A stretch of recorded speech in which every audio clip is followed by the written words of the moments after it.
Hi everybody, I'm Elise from the blog LePetiteSaintCrochet.com, and today I want to do something just a little bit different. I am sharing a day in the life video, our new normal. This is definitely not a normal time. This is March 2020 if you're watching this in real time, and my sincere hope is that you and your family are safe, that everybody is healthy. Thank God right now my family is healthy and we are safe. This is such an unusual time, and I wanted to document that as a maker, as a crocheter, and as a knitter, and how I'm using that to help me during this time. But I can't sit and knit and crochet 24 hours a day. I need to do other things, and I'm sharing just a little bit of what's helping me, what's helping my family, and I hope that this helps you as well. We are certainly not a perfect family, and I am not trying to portray that in any way, shape, or form, but just what we're trying to do to get through this time.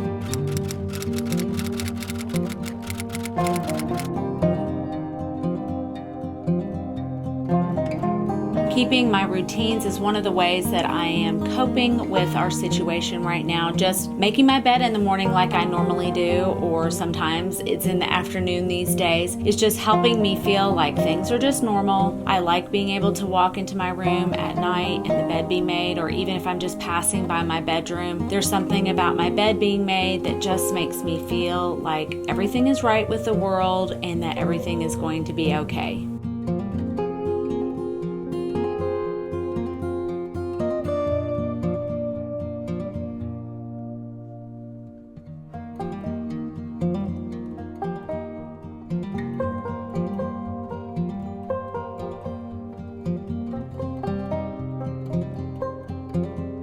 One of the things that was really important for me during this time is keeping my two boys busy. Now, my older son is the type that can find a lot of things that occupy his time, but my younger son is a ball of energy and has been since before he was born. He was bouncing around in the womb, and he just needs to be busy. The day before we went under a mandatory stay-at-home notice, I knew that I needed to find something to keep him busy, and I ordered this trampoline from a local sporting goods store, and they had one for pickup. They were doing curbside contactless pickup, and I snagged it, and we picked it up the next day just in time before our stay-at-home order was in place, and I'm so glad I did.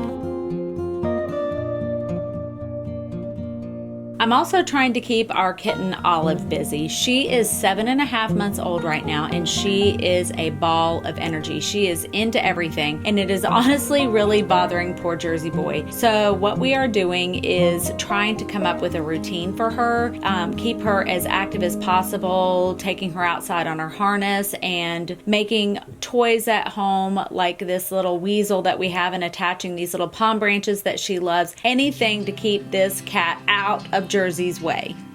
I'm also spending a lot more time outdoors, which I am loving. The weather is absolutely perfect for it right now. I love my flowers. I love just going out in the yard and pulling weeds, just anything to be outside. And I'm taking more opportunities to go for walks in my neighborhood and in our little downtown area. I live really close, just by myself. It's really helping me just to be outside alone with my thoughts, or a podcast or music or something, just to be by myself. Thankfully, we are still able to go to the grocery store, and my husband has actually taken on that job. I typically give him a list, and we try to think up a menu for the week, and really we just have to be flexible and take whatever there is. A lot of times we have found that there's some meat gone. This last trip we were able to actually get some chicken, which we haven't had in a few weeks, and last night I cooked it up, and it was so exciting because we just had not had chicken in a few weeks. But thankfully we do have a lot of food, and we are not going to starve, but I do have to be a little bit creative in what we are going to have, just based on what they have in the grocery stores. But my husband has come up with a system. He goes with gloves on and a mask to the grocery store. Then he brings everything home. He unloads it into our garage, which is at the basement level. And then once he takes everything out, he starts wiping everything down with Clorox wipes. And only then do I bring all of the groceries up into the kitchen once everything has been cleaned off. And so far that has been working really well for us, and we're hoping it's going to keep us all safe as well. There's something about stressful times that makes me want to crochet, and I really wanted to get my Amigurumi books out, and I decided to crochet a toy from the Animal Friends of Peek-a-Pow book. It's really one of my favorite. I love all of the designs in that book. Now, I have made the alligator before, and it was a boy alligator, and his name was Augustin, or Gus for short, Gus Gator, and he was a door-to-door salesman of toothbrushes. So I really thought he turned out so cute, and I decided that I wanted to make a girl version this time. Now, her name is Agatha, but everybody calls her Aggie for short, and she wants to be a ballerina. And last night she tapped me on the shoulder and said, I really want to be a ballerina, but I can't. And I said, Aggie, why can't you be a ballerina? And she said, because I don't have a tutu. So I held her little green hands in mine, and I said, don't you worry about that, Aggie. I am going to make you a tutu. And so she is so excited. So next week I am going to be sharing a tutorial for how to make a tutu for all of your Amigurumi toys. It's really fun, and it is super simple. Now, this is another thing I love to do. I love to make pom-poms, and I love these Knitter's Pride pom-pom makers, and I absolutely love when you get your scissors out and it is time to cut them. My favorite part is starting to trim them and turn them into a perfect little ball. It is so much fun. I don't know why it reminds me of playing with Play-Doh when I was a kid and using the scissors to cut the hair. Do you have those little toys, those Play-Doh toys where you could make the Play-Doh hair grow on the person and then you could use your scissors to cut it? I loved that so much as a kid. But one of the other reasons why I was really drawn to doing something from Animal Friends of Peek-a-Pow is that she has a new book coming out, hopefully this summer. There are so many cute designs. She is sharing about one new design a week, and there is one that I absolutely adore, and it is the little lobster, and he is so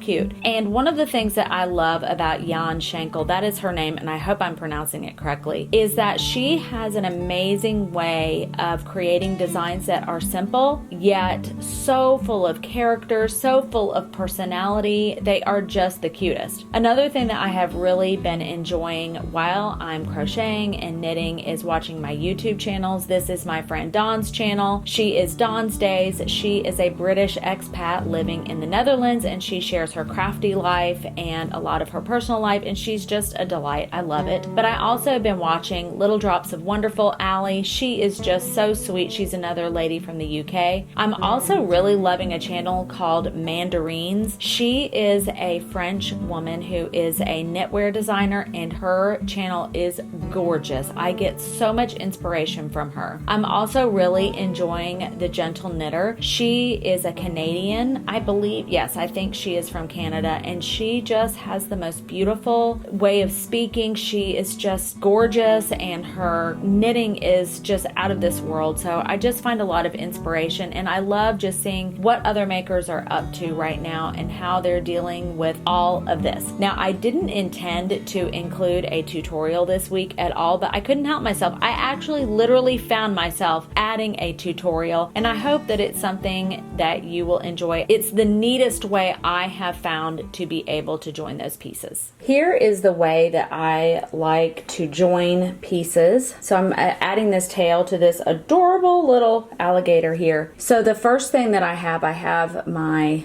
tail right here. I'm just going to catch one of these stitches right here. I'm going to catch the stitch, and I hope you can really see that. I'm going vertical across that stitch. So I'm going to pull this through. Now I'm going to look for the corresponding stitch in the tail here, and I'm just going to catch it, and I'm going to come up that way, and then I'm going to go back down the next stitch over, just that stitch, and then I am going to catch the stitch going across it that's attached to the body. Then I'm going to go up underneath that stitch right there on the tail and come back down the next one, and then come back over and catch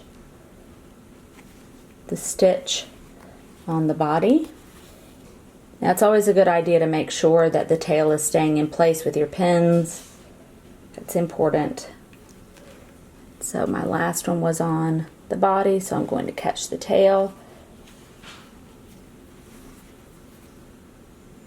Come down the next stitch. I find that this actually keeps this the neatest. I've tried different ways before, but this way I find just keeps that, so you can see it looks really nice and neat right here, and it's going to look great once I get it all the way attached.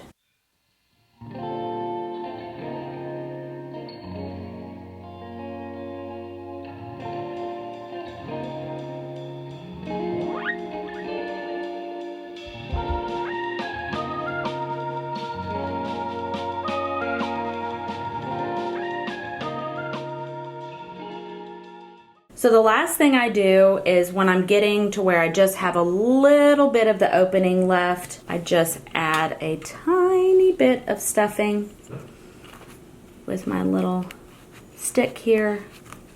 And that way it's really nice and full, but it's easier to attach if it's not completely full. Sometimes I find that a little bit difficult. So I just add stuffing towards the end.